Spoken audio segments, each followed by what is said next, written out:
La babosphère dans ses errements cognitifs. La babosphère, entre guillemets, ne cessera jamais d'étonner et de surprendre les Ivoiriens en matière de confusion mentale, d'interprétation fallacieuse de l'histoire de l'Afrique et de choix politiques calamiteux consécutifs à ces errances cognitives. Elle croit être sur le bon chemin, alors même qu'elle choisit ouvertement une nouvelle servitude volontaire à une nouvelle puissance néocolonialiste impérialiste en quête d'expansion géostratégique et géopolitique en Afrique, en concurrence avec les anciennes puissances coloniales occidentales.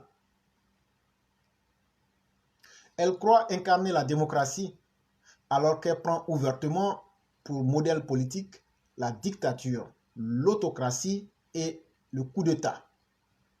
Le chef du PPACI, ce historien qui interpréta fallacieusement l'histoire de l'Afrique en la déformant avec les œillères d'un marxisme-léninisme tropicalisé et mal assimilé, a transmis à sa postérité et à ses avatars des réseaux sociaux ses anti-modèles et ses interprétations fallacieuses qui animèrent son ethno-nationalisme régressiste villageois et sa conception autocratique et dictatoriale du pouvoir politique.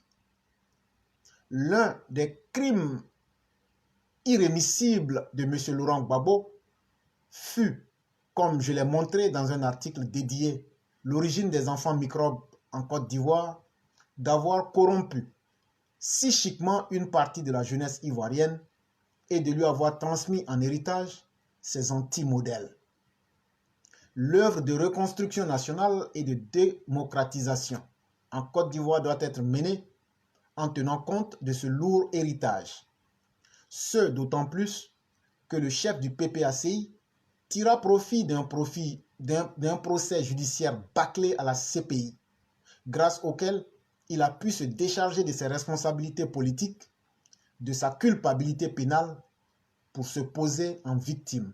C'était un article de notre père Alexis Diette.